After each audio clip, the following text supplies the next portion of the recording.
My name is Palesa. I'm an African, and this is my story.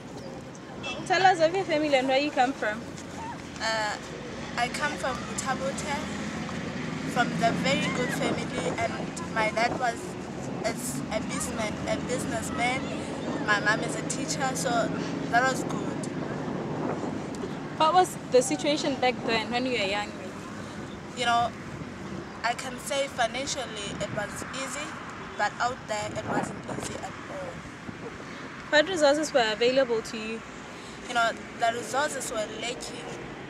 I mean, so many resources were lacking, like cell phones, internet, but coming to my parents taking me to school, it was easy.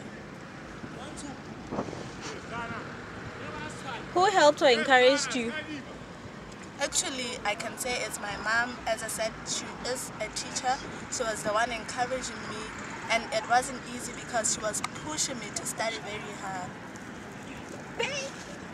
How you did it, like, to encourage other youth?